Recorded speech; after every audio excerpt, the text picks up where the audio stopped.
Boa noite a todos e a todas, as mensageiros e mensageiras do Senhor. Vamos iniciar o nosso encontro de hoje invocando a Santíssima Trindade. Em nome do Pai, do Filho e do Espírito Santo. Amém. Amém. Hoje nós vamos refletir um pouco a oração do catequista, que é a oração que todo catequista deve rezar e deve guardar o que ela diz no seu coração para ter sempre aquela animação, aquele entusiasmo de ir da catequese, de ser a mensageira do Senhor. Oração do catequista. Senhor, tu me chamaste a ser catequista na tua igreja, nesse imenso Brasil, na tua comunidade, que também é minha. Tu me confiaste a missão de anunciar a tua palavra, de denunciar o pecado, renunciar o pecado e testemunhar pela minha própria vida os valores do Evangelho. Recuo diante do teu chamado. É pesado, Senhor, a minha responsabilidade, mas sei que me escolheste e confio na tua graça. Caminharemos juntos, Senhor, tu me apoiando, iluminando-me e me colocando-me à tua disposição, à disposição da tua igreja, preparando-me para servir melhor o teu povo. Fazei-me teu instrumento, para que venha o teu reino, reino de amor, de paz, de fraternidade e justiça, reino onde Deus será tudo em todos. Amém. Agora vamos rezar a oração do Espírito Santo para ter mais clareza. Vinde, Espírito Santo, e enchei os corações dos vossos fiéis e acendei nele o fogo do vosso amor. Enviai o vosso Espírito, e tudo será criado, e renovareis a face da terra. Oremos, ó Deus, que instruíste os corações dos vossos fiéis com a luz do Espírito Santo. Fazei que apreciemos retamente todas as coisas, segundo o vosso Espírito, e gozemos sempre da sua consolação. Por Cristo Senhor nosso. Amém. Com a palavra, nosso colega Gilberto, é com você agora. Segue os encontros sobre o sacramento. Amém? Amém. Boa noite. Boa noite. Por favor, abram seus áudios, suas telas, que nada melhor do que começarmos nessa confraternização, de podermos compartilhar as nossas experiências, de compartilhar esse momento do sacramento. E hoje, de uma forma, vou dizer, mais especial, que nós vamos entender de onde vem essa sabedoria da igreja ao nos oferecer os 7 sacramentos. Qual é a base? De onde vem? Por que existem esses sacramentos? E nós vamos perceber hoje que os nossos sacramentos estão fundamentados dentro da palavra de Deus.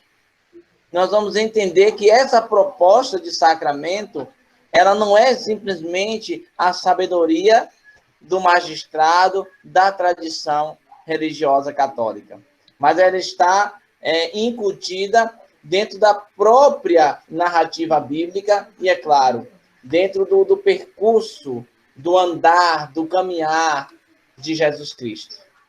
Então, ele sempre foi o primeiro, ele sempre foi aquele que fez para nos dar exemplo.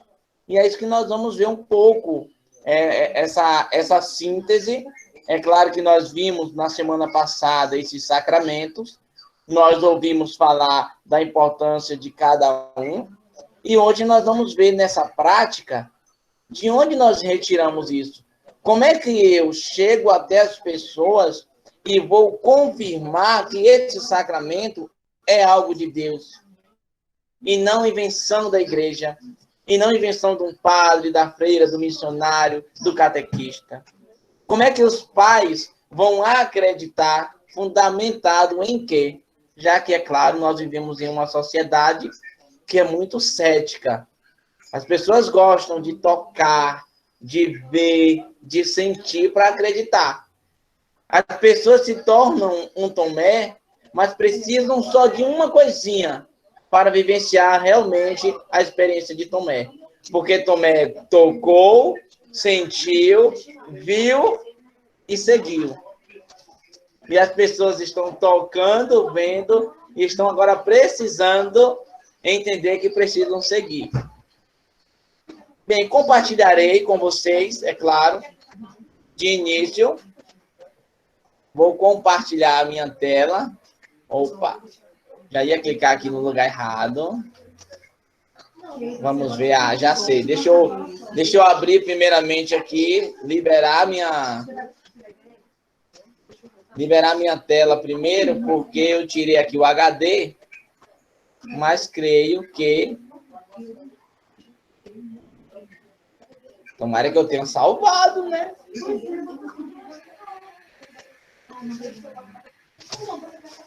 Aqui, encontrei, gente, perdão. Eu estava procurando. Agora sim. Deixa eu ver se eu consigo. Aqui, achei. Não, assim eu não quero compartilhar desse jeito. Eu quero ver vocês na minha tela compartilhada.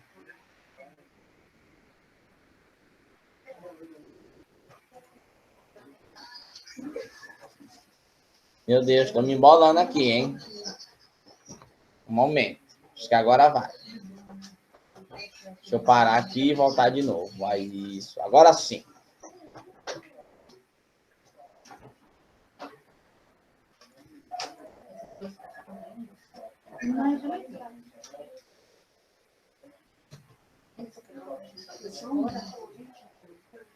Muito bem.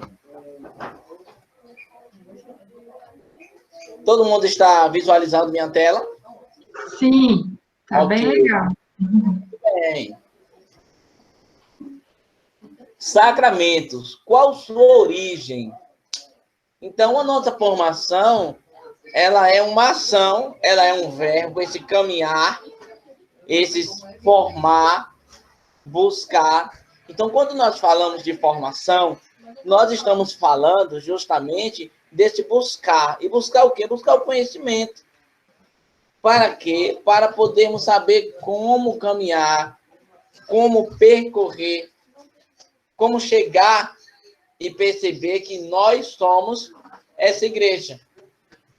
E que quando nós estamos formados, instruídos, nós sabemos realmente falar, representar e testemunhar a nossa igreja. Quando nós falamos do batismo, olha, o batismo, Jesus, ele nos mostra, nos orienta, ele nos mandou a igreja batizar. Lá em Mateus 28, 18, 20, em Marcos 16, 15, 17. Então, como foi isso? Olha, o batismo faz a pessoa participar da morte e ressurreição de Jesus. Lá no livro de Romanos, a comunidade de Romanos, ela era chamada a vivenciar essa morte e ressurreição de Jesus. Eram chamados a testemunhar. E testemunhar na prática. Então, aplica-se naquele momento o poder da morte de Jesus à criança. Ela morre misticamente para o pecado, para o mundo e para Satanás. E renasce para a vida em Deus. Então, o 2 Coríntios vai orientar justamente naquilo que muitas vezes nós somos pegos de surpresa e ficamos muitas vezes sem respostas. Ou acabam nossas respostas, temos respostas automáticas, quando perguntam o porquê que a Igreja Católica batiza crianças. É justamente porque na comunidade do Coríntios orientava-se, porque aquelas crianças elas morriam misticamente, ou seja, espiritualmente, e através do batismo, elas ressurgiam sem o pecado. sem um pecado original. Então, Jesus, ele vem, ele resgata a pessoa pelo batismo, pelo sangue. O batismo faz o batizando um filho de Deus e membro de Jesus Cristo. Nos torna herdeiros do céu, apaga o pecado original das pessoas. E o próprio Jesus, nessa perspectiva bíblica, ele vai ao encontro do seu primo. Ele vai até o Rio Jordão. Mas ele não foi só por ir. Ele iria iniciar a sua missão de salvação, a sua missão salvífica. E essa missão de salvação, ela traz para a humanidade aquele grande retirar-se do mundo e mostrar que um ser humano, ele é, sim, uma obra de Deus. E a primeira representação é o batismo, porque Jesus vai até lá. Porque Jesus vai lá não porque ele está se convertendo. Ele vai porque ele está assumindo a sua caminhada. Jesus disse: isto é meu corpo, o meu sangue. É o corpo, sangue, alma e divindade de Jesus presente no pão, para ser nosso remédio contra o pecado e alimento para a alma. A Eucaristia, ela não é simplesmente, e ela não é somente lá um pedaço de pão, um suco de uva representando o sangue, um vinho canônico. É muito mais do que isso. Precisamos nos conscientizar e formar dentro da catequese, para que então chegue até a família, e dessa família chegue à sociedade, de que a Eucaristia é a representação da ceia do Senhor. Mas por que, Gilberto? Como é que eu posso, então, chegar para um pai que não acredita em Deus, que é cético?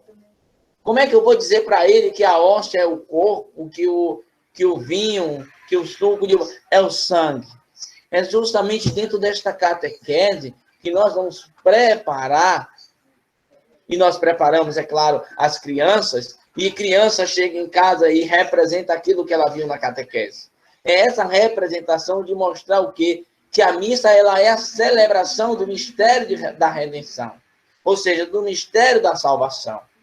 Ou seja, ela atualiza, torna presente o mesmo sacrifício de Jesus no Calvário e prolonga na história. Porque celebrar a missa é participar de maneira incruenta, tá? Sem sangue nem dor, do mesmo sacrifício de Jesus. É a imolação do Cordeiro de Deus, que tira o pecado do mundo e enfatiza sua importância para a vida espiritual. É dentro da Eucaristia que vai ter a percepção daquele grande momento onde os discípulos estavam reunidos e Jesus, ele oferece para os discípulos, ele faz essa simbologia do corpo e do sangue através da refeição, através da Eucaristia. E é claro que nós somos formados, não sei no tempo de vocês, mas no meu tempo de catequizando, eu me lembro muito que a minha catequista dizia que a Eucaristia, não existia aquela coisa de primeira Eucaristia, que a primeira Eucaristia era sempre. Todas as vezes que eu fosse em procissão para receber o corpo e sangue de Cristo, eu estaria fazendo a minha primeira Eucaristia, porque a experiência da Eucaristia, a experiência do corpo e sangue de Jesus, ele é único. Ele é único e ele se renova todas as vezes que eu me imponho sobre esta ação de participar e celebrar a Santa Missa. O crisma, ou confirmação, é o sacramento que confirma e complementa o batismo, que traz o Espírito Santo à pessoa pela imposição das mãos do bispo, como faziam os apóstolos. Atos 8, 14 e 17. A comunidade começa, então, a se reunir e essa presença do Espírito Santo, que fez com que os discípulos e todos aqueles que estavam no cenáculo falarem em línguas, todo aquele acontecimento foi justamente para mostrar que nós não estávamos só. Porque a pessoa renovada no Espírito Santo para seguir a Jesus e testemunhá-lo com poder. E santificar-se pelos seus frutos, dons infusos, sabedoria, ciência, entendimento, conselho, fortaleza, piedade, temor, o temor de Deus e carismas. E que muitas vezes nós mesmos estamos distorcendo esse carisma e estamos querendo retirar o carisma que tem no outro. Mas nós não retiramos carisma, porque o Espírito Santo é de Deus, é dado, é doado. E não é um botão que se aciona, um estralo de super-herói, né? Vem Espírito Santo. Não, ele já está desde o princípio da sua vida, porque quando é soprado o dom da vida para você, esse sopro é o Espírito Santo. E a crisma, ela vem para formar o adolescente crismando a ter essa consciência, essa valorização, e eles entenderem não somente os dons infusos, mas eles entenderem que eles têm carisma e que esse carisma está a serviço do Senhor, porque eles estão confirmando esse batismo.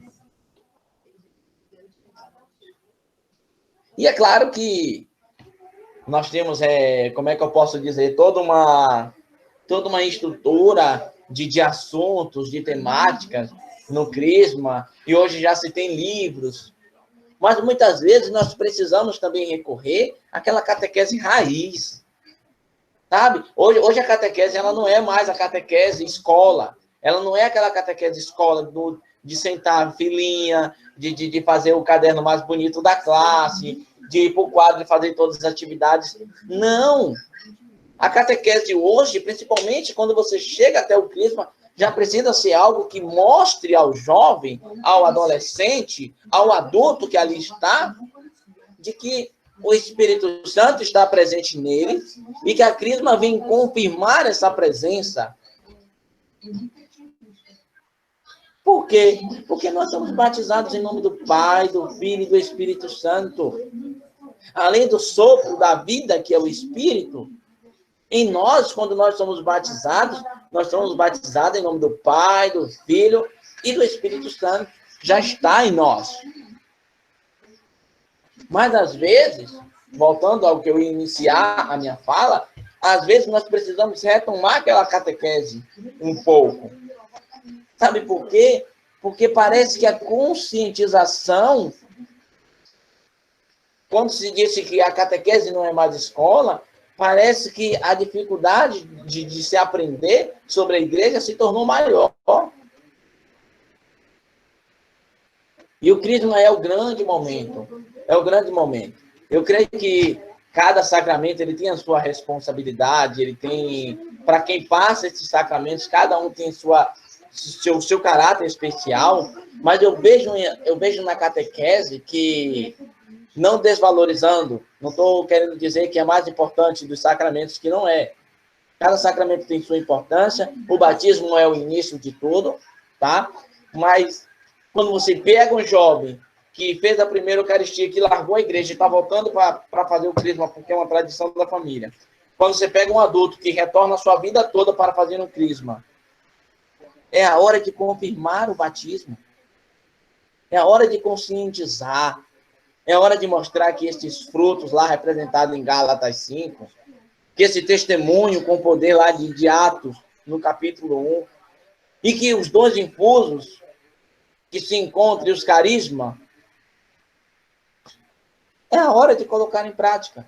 É a hora de despertar nessa pessoa, nesse ser humano, nesse cristão, nesse filho de Deus, nesse escolhido, que o chamado está aí, e mostrar que esse chamado é bonito, é lindo, é maravilhoso.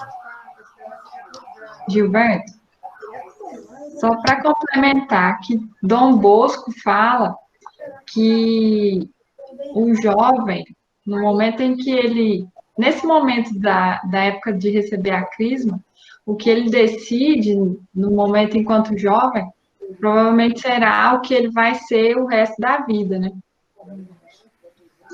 Perfeito, perfeito. O grande exemplo de Dom Bosco, eu sou muito fã de Dom Bosco, porque Dom Bosco, ele leva essa crisma para as escolas.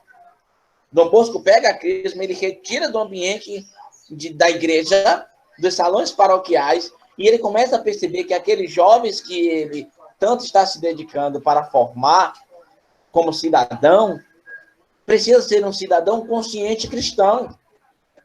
E ele leva essa perspectiva formativa para dentro das escolas, e as escolas, algumas tradicionais até os dias de hoje, o crisma acontece dentro da escola, a Eucaristia acontece dentro da escola.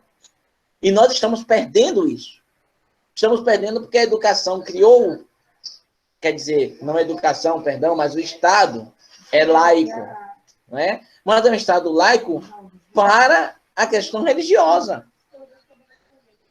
E parece que esse laico, ele é um subtítulo para dizer assim, a igreja fica lá no canto e a sociedade é outra coisa. E não pode ser assim. O ser humano está perdendo a bondade no seu coração justamente pela falta de espiritualidade. Muito obrigado. Bom exemplo, Dom Bosco. Perfeito, perfeito, perfeito. E é claro que quando nós falamos de Dom Bosco, nós não podemos deixar de citar este sacramento. O sacramento da penitência ou confissão é o sacramento do perdão e da cura da ferida do pecado. Foi o primeiro sacramento que no mesmo dia, após a sua ressurreição, Jesus instituiu. Olha, lá em João 20, capítulo 19, 23. É claro, e acentuar o versículo 23, que vai nos trazer esse momento do perdão. É claro que nós temos outras passagens. Nós temos outras passagens religiosas.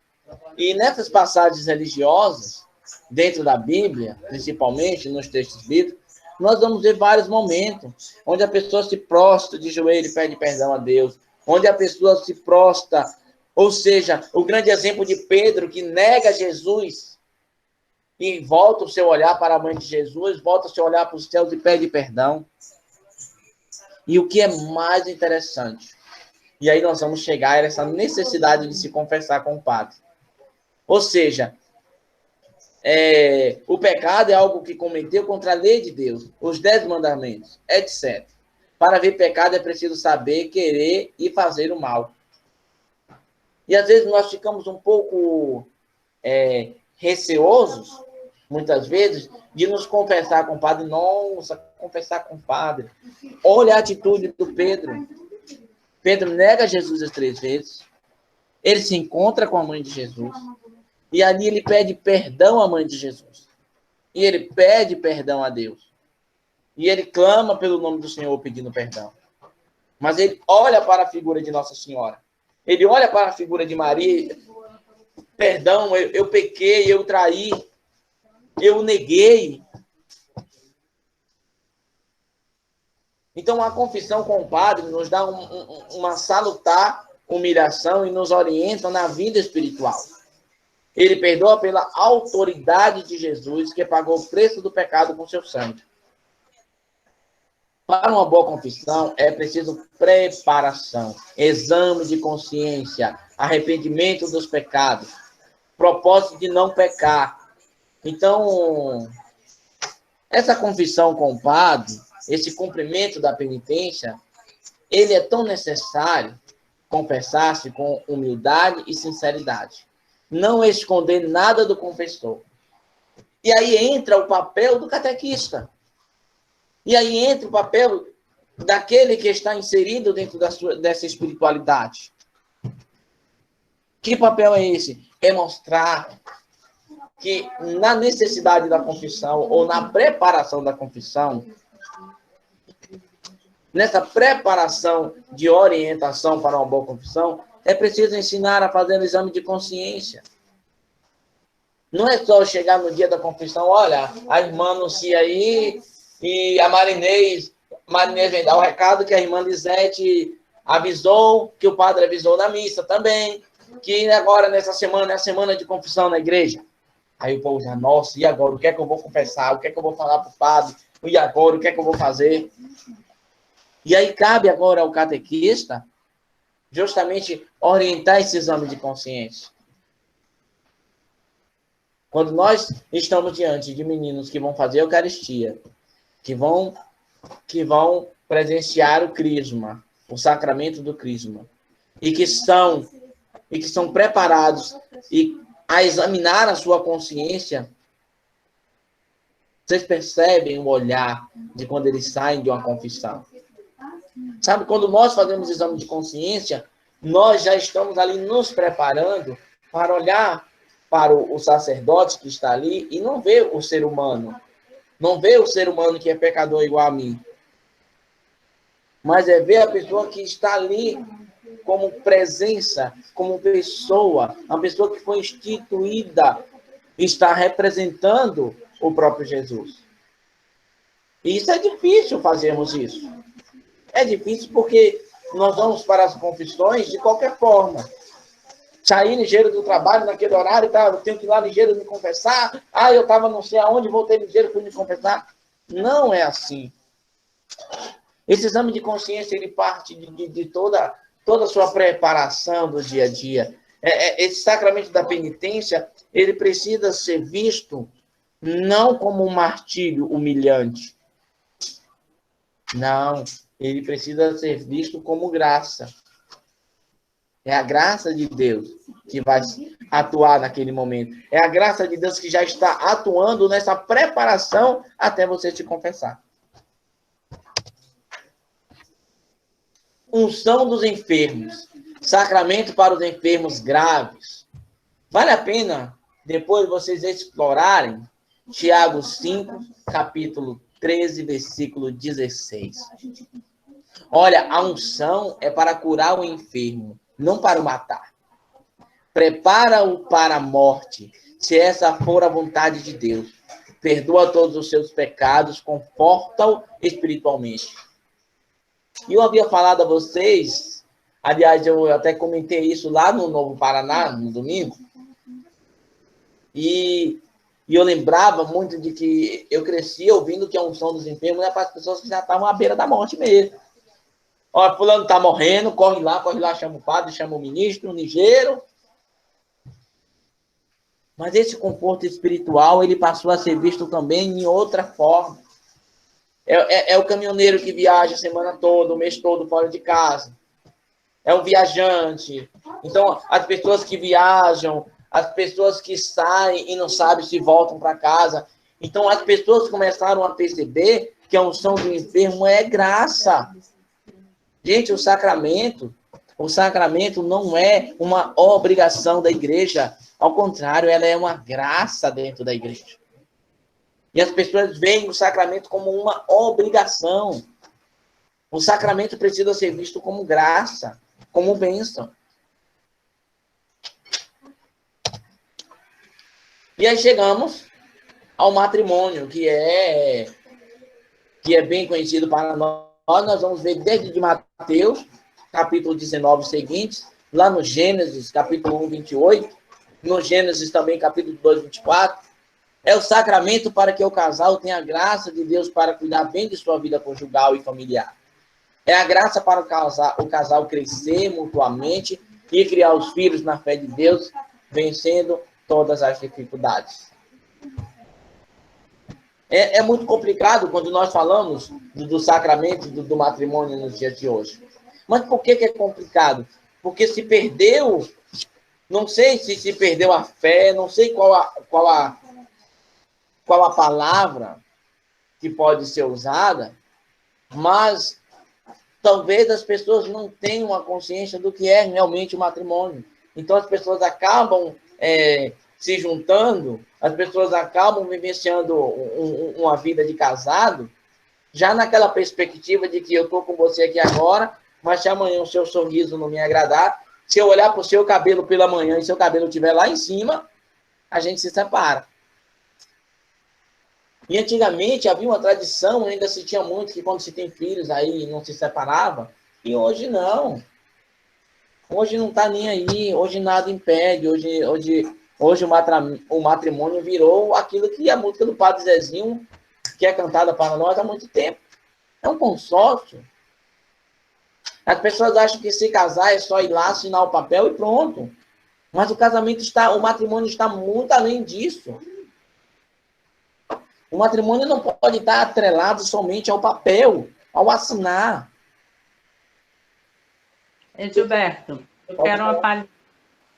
Eu ouvi uma coisa muito interessante sobre o matrimônio, me chamou muita atenção. Perguntaram assim para um rapaz muito sábio, Alexandre, do Catequista Raiz, a gente casa para ser feliz.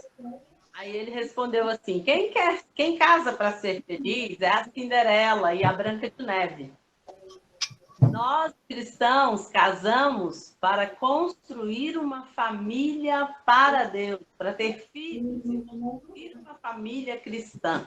Essa é a missão do casamento cristão. E isso é importante. É por isso que tanto na Bíblia... Eu não estou nem citando o catecismo da Igreja Católica. Porque se nós pegarmos... Gente, se vocês pegarem o catecismo da Igreja Católica e se vocês forem olhar o nosso documento de igreja, vocês vão até... Desculpa a palavra forte, mas vai ter gente que vai até desistir de ser católico. Porque vai pegar o documento é tão mágico, ele é tão maravilhoso, e ele nos traz as perspectivas desses sacramentos. Eu não quis nem pegar o documento, porque pelo documento você vai ver que muitas vezes nós estamos na Igreja Católica e desconhecemos quem somos nós. Parece que nós não estamos muito preocupados com a nossa identidade. E eu trato isso muito fazendo uma comparação com o matrimônio. Essa vida conjugal, ela passa desde o seu olhar para a pessoa. Quando nós falamos de casamento, as pessoas, e eu tenho muitas experiências, tá, de pessoas que não podem, pessoas de segunda união, que estão aí, graças a Deus, a igreja ela abre agora essa possibilidade de rever como foi essa estrutura de matrimônio, como é que está sendo esses segundos casais, né? Esses segundos casamentos. A igreja começa a olhar de forma tão carinhosa, porque elas passam a perceber que o matrimônio é justamente isso aí, é o construir a família para Deus. E nós vamos perceber muitos casais que casaram por alguma circunstância na igreja, casaram por algum tipo de conveniência e acabam se separando porque ali não há uma semente, não há uma preparação, não há um alicerce. Você vai construir, você bate laje, constrói um prédio e o andar térreo é escorado de madeira. Não vai suportar. Porque você você não está mais sobre a sua vida. Você está sobre as vidas. A sua vida, a vida do outro, a vida do filho que vem, a sua família, a família do outro, os amigos do outro.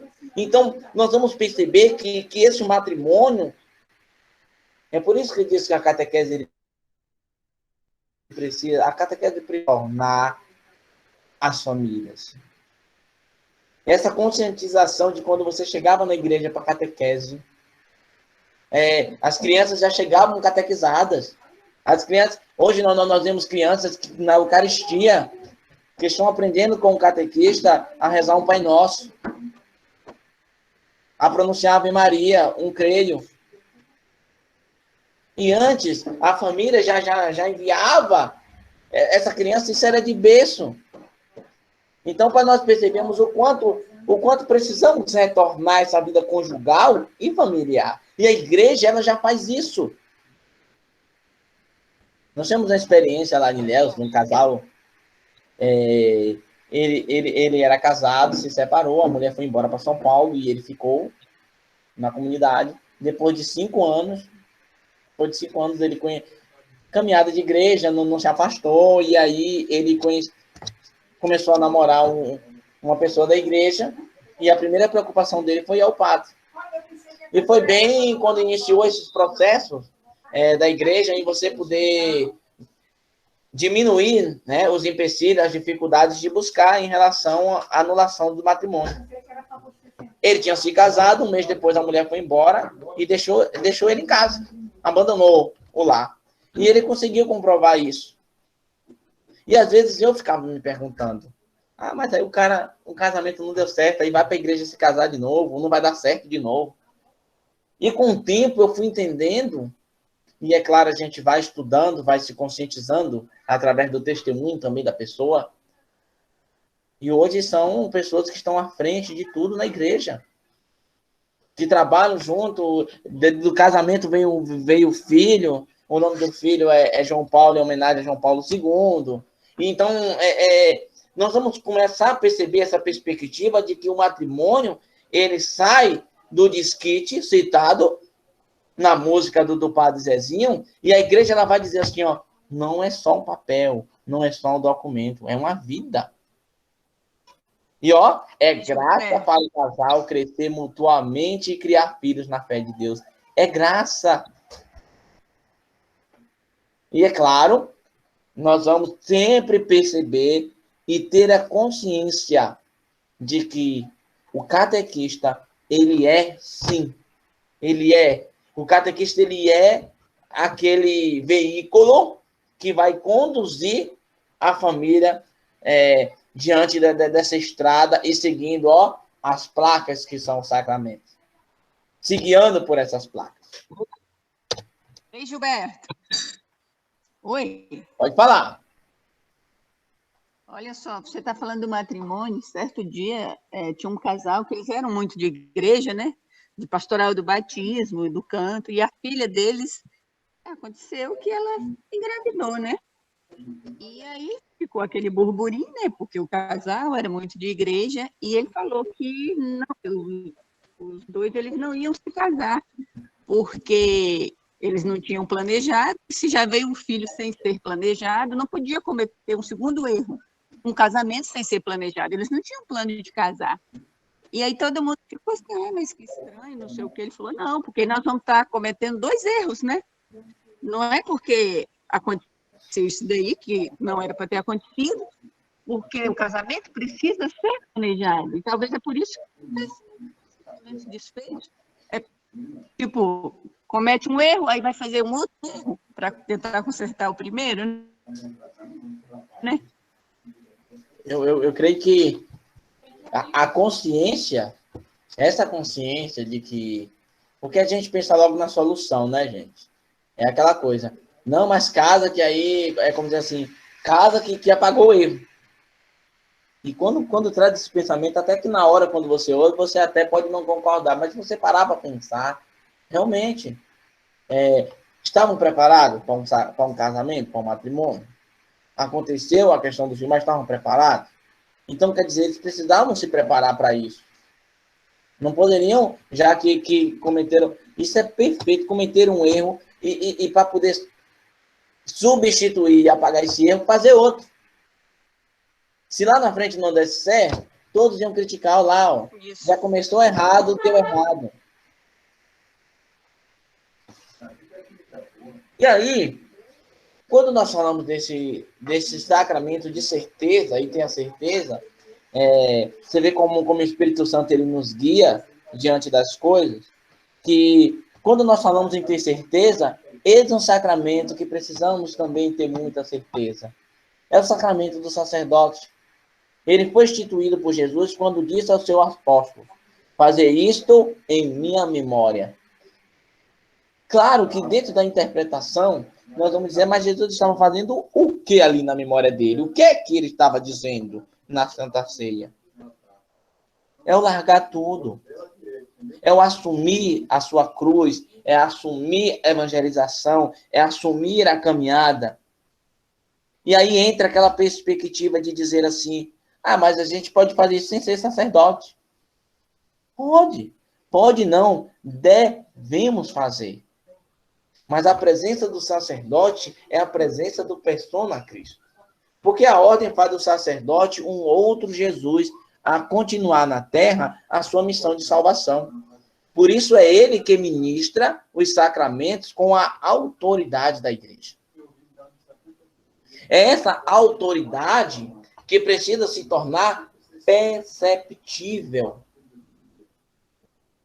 E, é claro, perceptível dentro da igreja. E quando nós falamos justamente desses sacramentos, nós estamos falando justamente da ação. Olha como a minha forma de dar catequese, a forma da Marinês, a forma da Dice, e aí eu pulo para a Águida, que vai para a Lídia. Todas são diferentes. Cada um tem o seu formato, a sua forma, a sua bagagem de experiência. Mas uma coisa vai ser sempre igual para todos, que é a fé no nosso Senhor. Que é o estar pronto para testemunhar o batismo, que é o serviço, o nosso batismo, a nossa missão. E nós vamos perceber que se você para observar os sacramentos, ele vai ser tão presente nas nossas vidas, tão presente nas nossas vidas, e ele é tão presente na vida da sociedade, que é por isso que incomoda, é por isso que é questionado, é por isso que muitas pessoas têm deixado perder o seu valor, mas não porque existe algo melhor, mas por falta de conhecimento.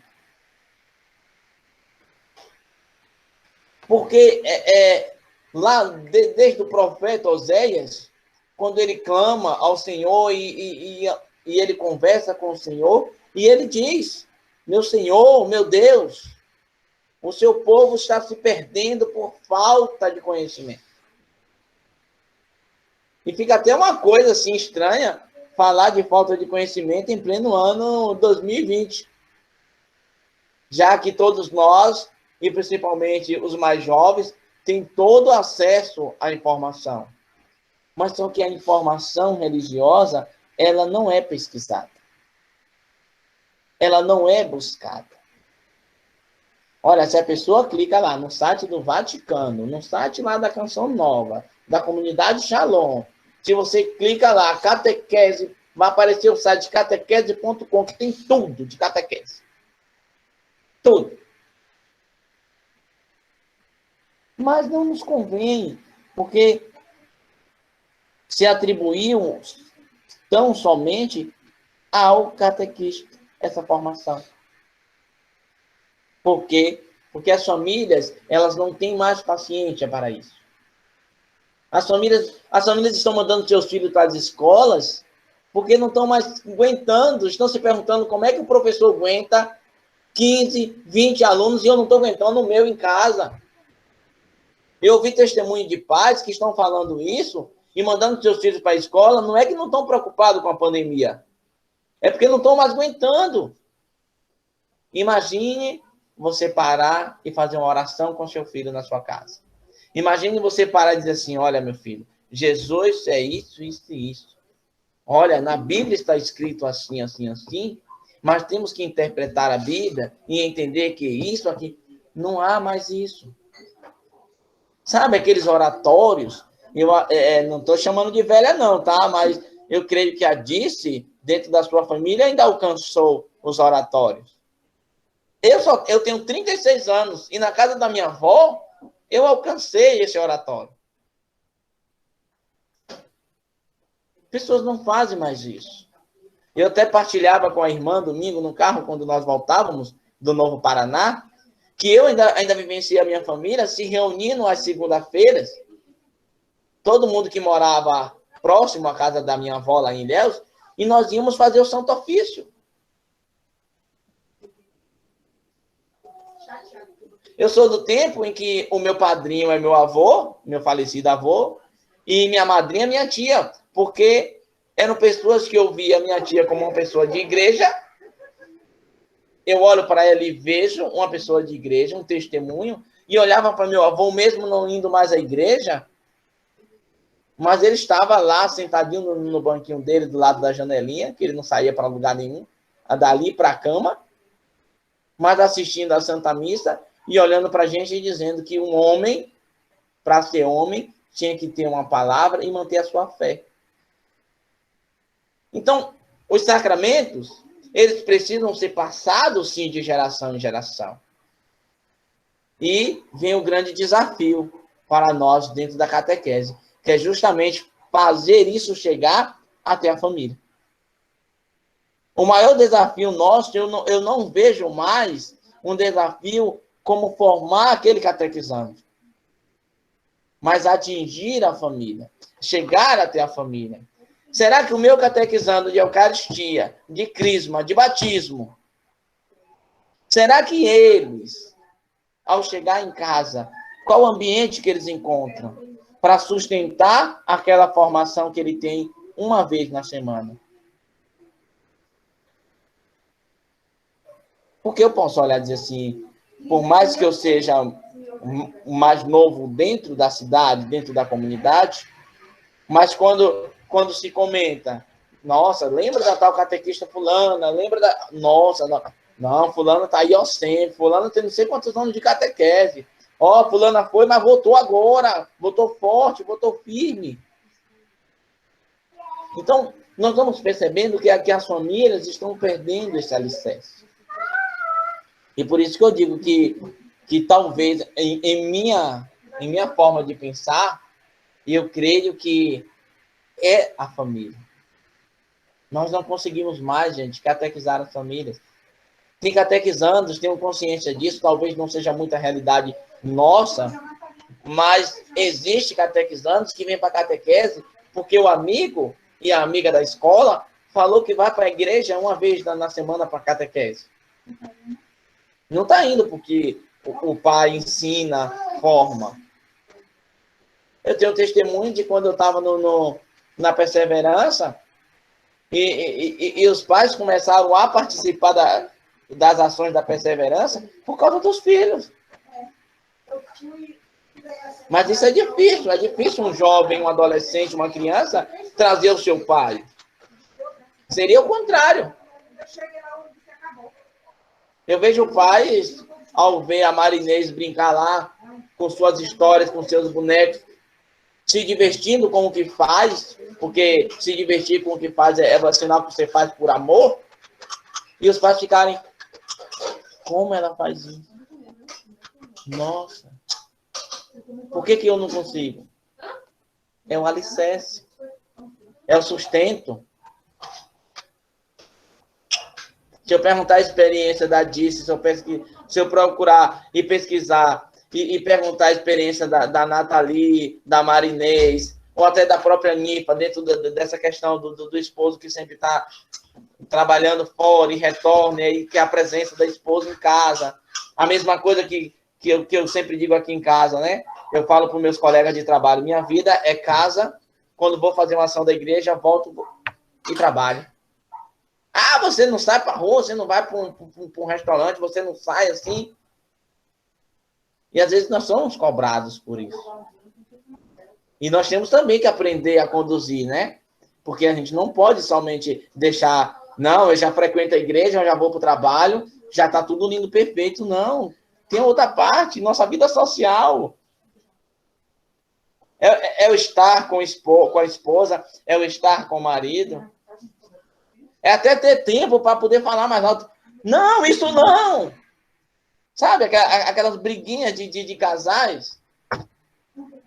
Às vezes até ter tempo para isso. Para poder perceber que você está olhando o outro. E isso faz parte dos sacramentos. Os sacramentos não podem estar só visíveis naquela perspectiva dos 7 sacramentos.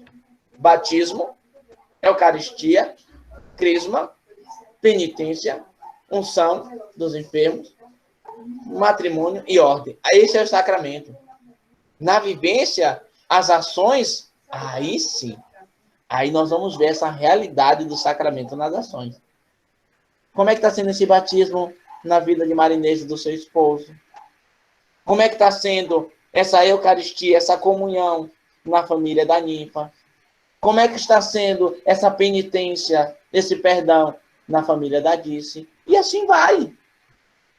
Então, às vezes nós nós deixamos muito implantados em nós que o sacramento é os 7 sacramentos, aqueles 7 nomezinhos característicos, e pronto.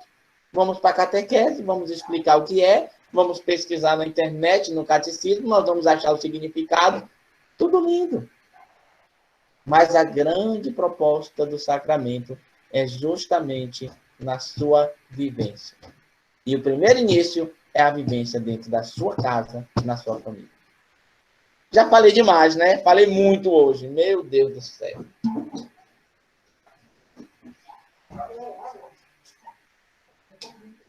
Vamos lá, me conte agora essa vivência de vocês. Eu quero dizer, eu disse, aquilo que você colocou para mim, tá? Aquela mensagem. Não existe o que é certo ou errado. Existe aquilo que você presencia na sua vida, o seu testemunho. Aí sim, o seu testemunho, ele não precisa ser igual ao do outro. Agora, é claro, nós temos o quê na nossa vida de cristãos católicos? Nós temos as setas, os caminhos. Como é que eu testemunho meu batismo? Como é que eu vivo a comunhão em minha casa? Como é que eu confirmo esse batismo na minha vida? E aí, como é a minha ação? É uma ação penitente, misericordiosa? Eu sou uma pessoa apaixonada pelos meus serviços? Então, tudo isso atribui ao sacramento. Atribui à nossa vida.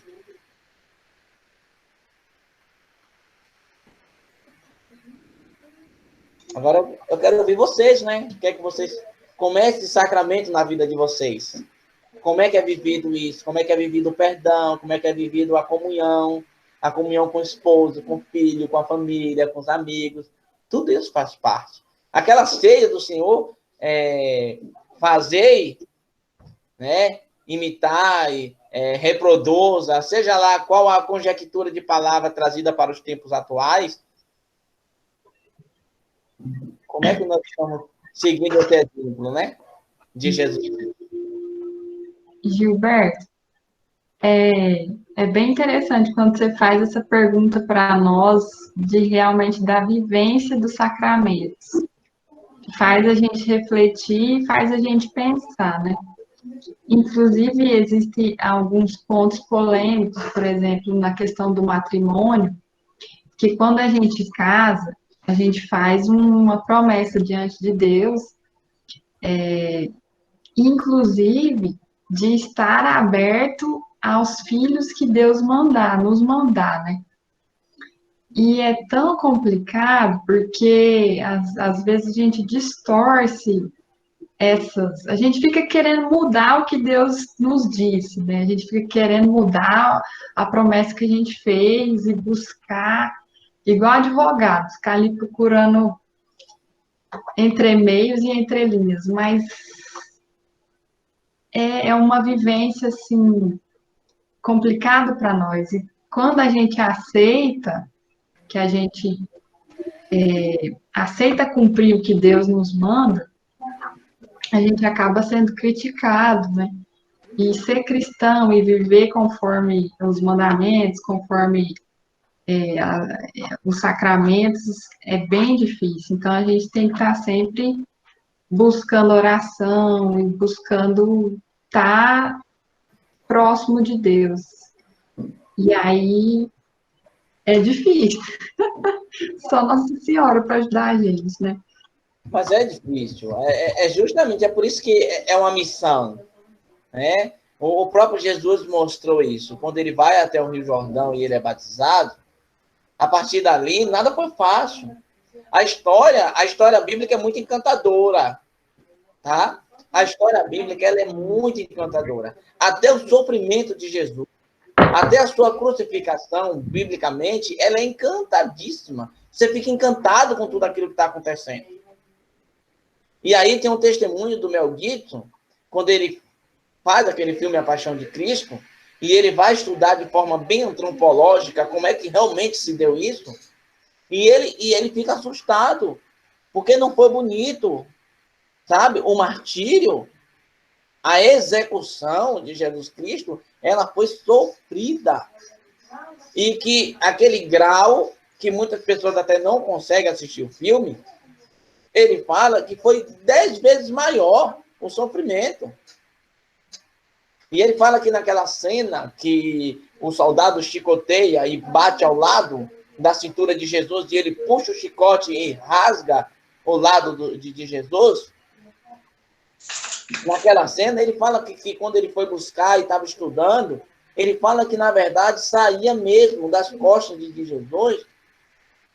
E, no tanto, que quando o Cirineu carrega a cruz, é porque justamente alguém olha para Jesus assim, ó, coloca ligeiro outra pessoa, porque não tem mais como. Ele está desconfigurado, o corpo dele. Ele não vai mais suportar carregar a cruz. E a gente vê, biblicamente, a gente vê muito encantador, sabe? Aquela história, Jesus sai, vai para o deserto, volta, e ele começa a pregar. Tudo lindo. Mas ele começa a ser perseguido desde a hora em que ele é batizado. E não é uma perseguição somente por causa do ser humano. É uma perseguição política e é uma perseguição, e não vamos excluir isso, que as pessoas hoje em dia querem dizer que o mal não existe. Existe sim. Naquele momento, o tentador, desde o seu deserto, já estava dizendo, ó, eu estou aqui para botar um fardo e você não vai suportar. Porque esse fardo não é seu, é do ser humano, deixa eles se virarem. Então, se nós começarmos a aprofundar a vida do ser humano, do cristão, às vezes a gente tem essa fantasia. Nossa, Marinês, agora eu estou na igreja, sou da pastoral do batismo, eu sou da catequese, agora a minha vida vai ser tudo lindo, tudo maravilhoso. É aí que começam as provações. Para saber se você realmente está ali e se na primeira tentação, se você na sua fraqueza, você, ó, não cai fora. Sabe aquela coisa assim, quando nós falamos, não sei aqui, mas no interior se fala muito, nossa, fulano era uma pessoa tão maravilhosa, ajudava todo mundo e Deus levou, agora tem aquele cidadão lá que faz tanto mal e o filho da mãe está aí. Minha mãe gritou aqui, eu mesmo falo. Então, é nessa perspectiva que nós temos que entender que quando nós assumimos uma missão, é estar pronto para a dificuldade, para as batalhas. E essa batalha, ela não vai ser somente social, não. Ela vai começar na nossa família. E aí é que está a perseverança daqui. Olha o sacramento da comunhão. É aí que está. Olha o sacramento da penitência. É você saber pedir perdão, até quando você está certo. Às vezes é preciso você dizer assim para o outro, não, então me perdoe.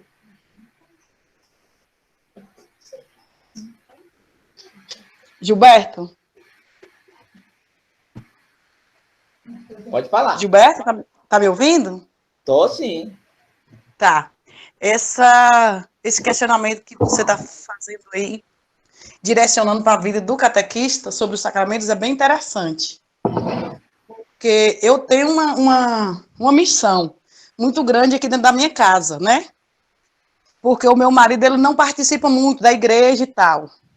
Porque aquela questão dos pais ser evangélico, aquela coisa, né? E daí, às vezes, o meu filho, ele tipo assim, espera no pai.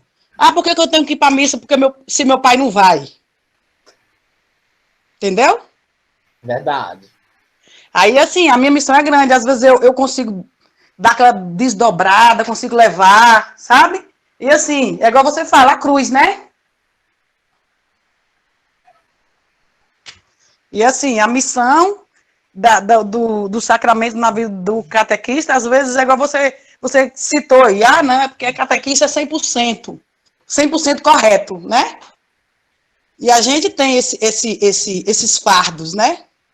Para a gente estar sempre carregando e mudando.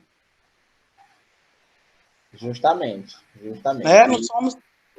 então, bem interessante mesmo, viu? A equipe aí tá de parabéns. Estou adorando. É justamente isso. É o sacramento que tem que ser vivido dentro de casa. Antes de eu vir para a turma da catequese, por mais que eu tinha 10, 15 anos de catequese, ou que eu tinha um mês na catequese, eu tenho que entender que antes de eu vivenciar tudo isso com os meus catequizados, eu já vou vivenciar em casa. Uhum. E olha que aqui em casa, assim, eu não abro mão da oração. A gente vai dormir, reúne a família toda. Mas, assim, o exemplo do meu filho, ele foi catequizando da Águida, melhorou bastante, porque eu conversei com ela e ela, né, já sabe como é que é a catequese dela. E daí ele, tipo assim, desmotiva, porque, tipo assim, chega a falar comigo, aí eu não vou não, porque o meu pai não vai. Mas daí eu volto, faço aquele rodeio todo, entendeu? Às vezes eu consigo levar todo mundo, às vezes não consigo levar, rastro os meninos, mas é uma missão mesmo, viu? Eneide, e Oi, você reza pelo seu marido? rezo, a gente reza junto, a família toda, eu rezo por ele. Creio eu que ele reza por mim também, né? Que a gente sempre conversa isso daí. Vai rezando, tá? Vai rezando, Uhum. porque eu tenho uma bênção aqui em casa Uhum. e foi assim. No começo era só eu, era só eu, era só eu. E aí eu li um livro de um padre que ele falava assim, que a missão da gente, a missão da esposa é orar pelo marido. Então, se ele não Uhum. vai, continua orando, porque não somos Ótimo. nós que fazemos a conversão, né? Seria bom Uhum. pegasse uma turma de 30 catequizando e a gente convertesse todos eles. Eita, bom demais. Bom demais, mas Paulo é a prova de que não somos nós que convertemos, quem converte é Deus. É, Então, verdade. continua rezando pelo teu marido, não desiste não, tá? Tá, Porque na hora Deus toca o coração dele, viu? ok. Vou continuar. Vai sim, com certeza. Com certeza. E não é só porque é uma cruz, né? É claro que nós vamos ver essa representação de cruz dentro da nossa sociedade e ela traz para nós a cruz como uma maldição. Uhum. Ela traz a cruz como uma maldição. E, na verdade, a representação da palavra cruz, quando Jesus fala, toma a sua cruz e me siga, ele está querendo dizer a você que está na hora de você deixar de estar parado, tá? Porque a cruz estava lá estendida como uma imagem representativa para a cidade, como castigo. Tá vendo lá na cruz? Olha lá, aquele dali não prestava. Então, tira aquela cruz dali, caminha com ela, carrega, tira ela dali. Porque a cruz não precisa estar visível. Ela não precisa estar visível. Né? E o Senhor, ele desce a cruz e faz com que essa cruz saia do lugar. Uhum. E a gente precisa entender as perspectivas, muitas vezes, desse carregar a cruz.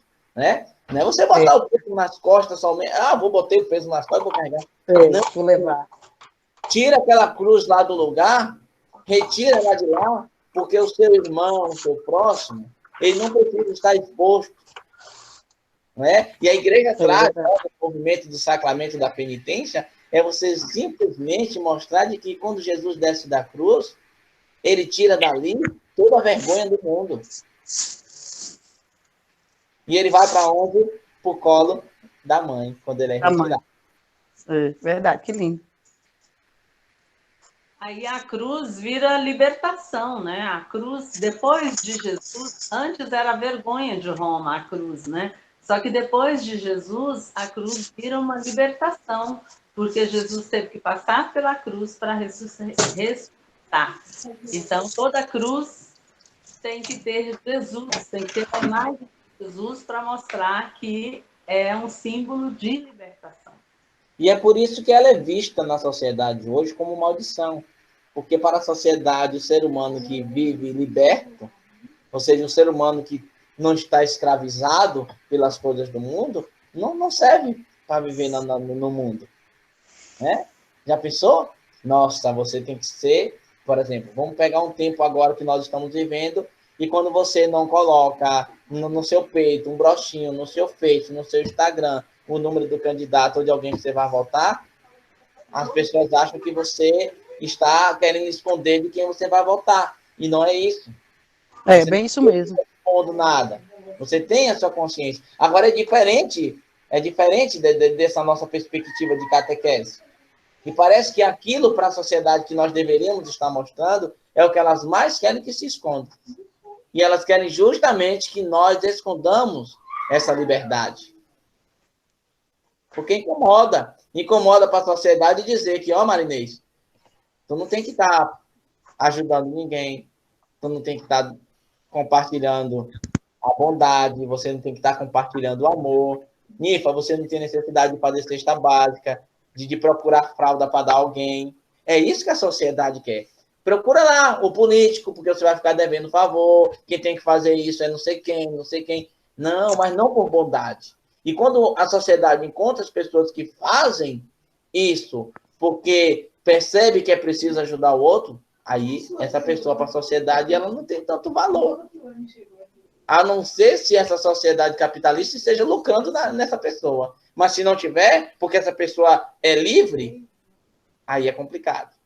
Aí realmente a pessoa aí vai dizer assim, ó, vamos determinar que essa pessoa é uma cruz, é uma maldição, porque senão vai atrapalhar a nossa vida. Uma coisa que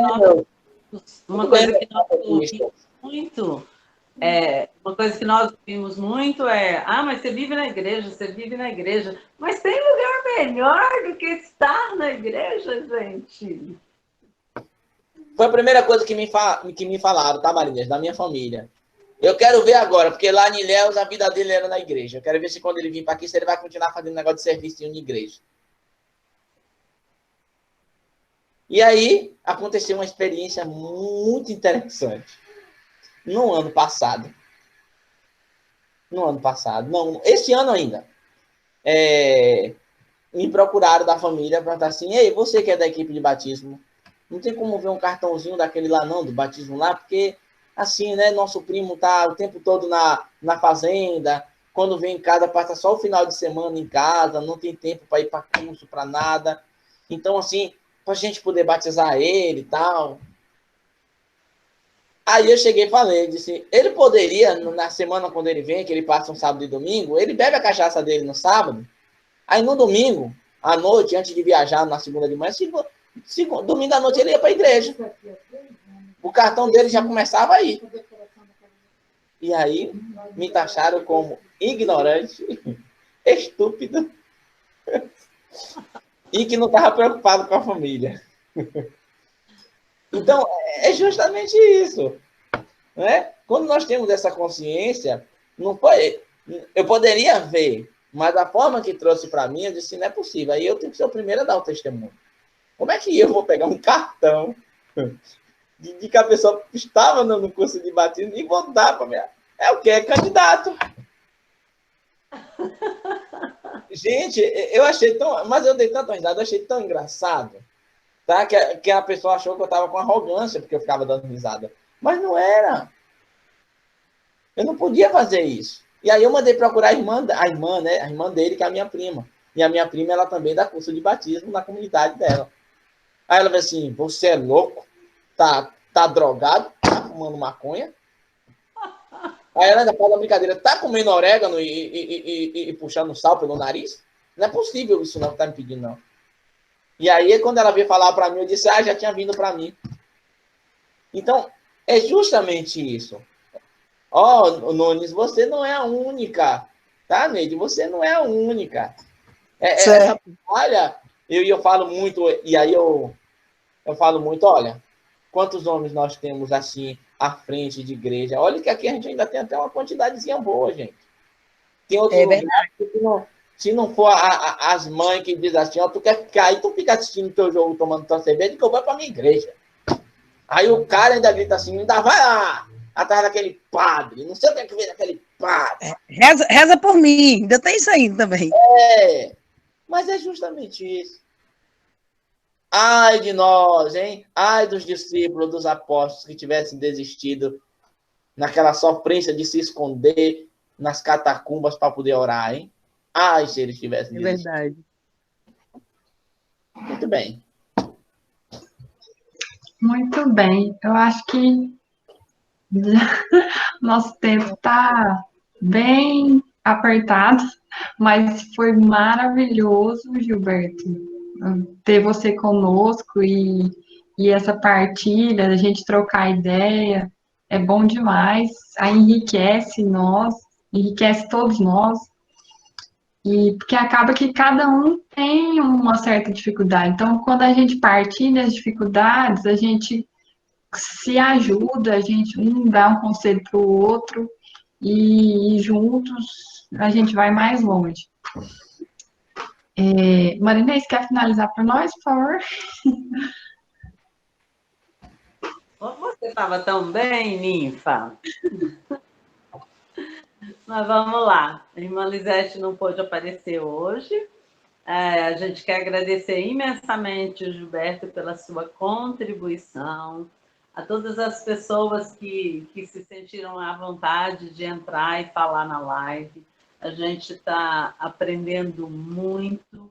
Tem muita gente que não pode estar presente no momento, mas que vê as lives depois e que dão a sua parcela de contribuição também.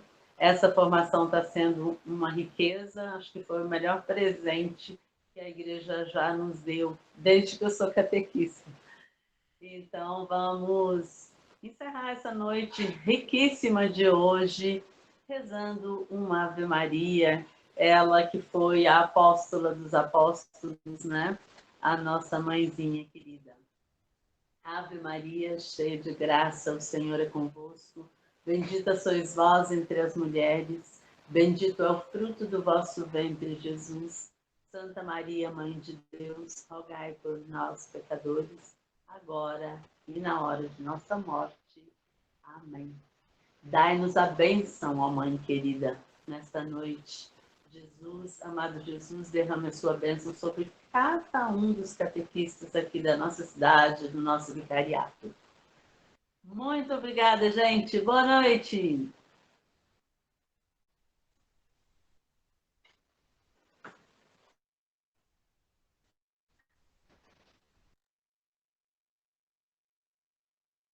Boa noite. Boa noite, com Deus. Beijo.